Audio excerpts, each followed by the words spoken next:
We begin in Niger, where a group of military officers has announced a coup. On national television, they said they've dissolved the constitution in the West African country, suspended all institutions, and closed the country's borders. Process erupted in the street in response to the attempt to overthrow the government. The country's president, Mohamed Bazoum, was detained by troops from the Presidential Guard on Wednesday, although the soldiers made no mention of him in their announcements. This day, July 23, 2023, we, the Defense and Security Forces meeting within the National Council for the Safeguard of the Homeland, have decided to put an end to the regime.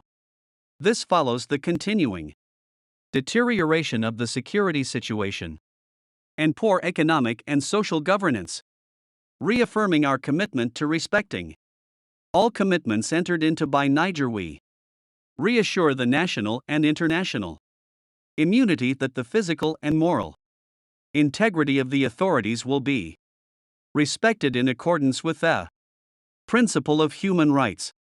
While the apparent coup attempt has drawn strong international condemnation, the French foreign minister condemned, quote, all attempts to take power by force. The U.S. Secretary of State Antony Blinken also denounced the situation, making these comments during a visit to New Zealand. We are very closely monitoring the situation and developments in Niger.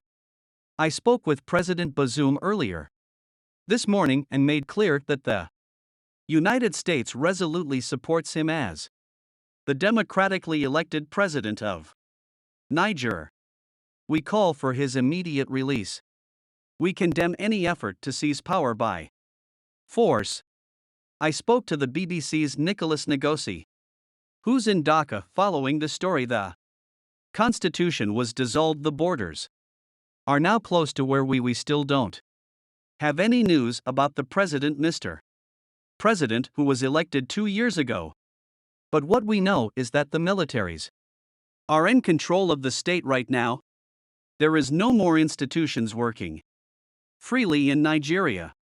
Yeah, interestingly, the president, Mohamed Bazoum, is a key Western ally. And that's why we've heard from the US and France on this. Yeah, exactly, and it's a big disappointment for the West, for France, for the U.S. also.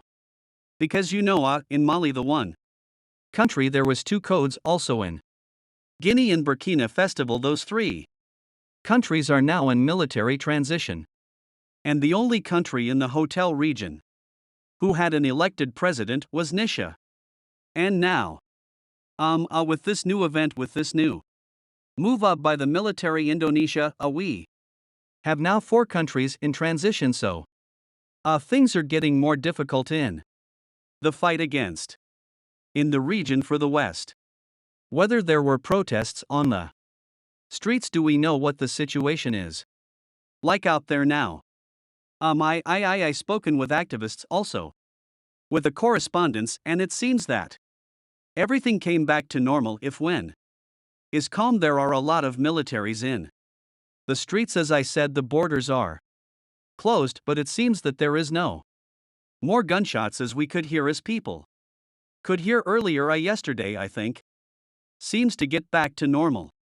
So do you think the danger point, the pinch point, might be over for now then? What could happen next? So, Mr. the President of Benin, practitioner, a wife does not in the country. She is the special enjoyer for the region. I bought the ECOWAS to try to deal with the military, but it seems that he won't have any more not much to do, because they always announced that the suspended the constitution. We are now waiting to see what is going to happen for Mr. Bazoum.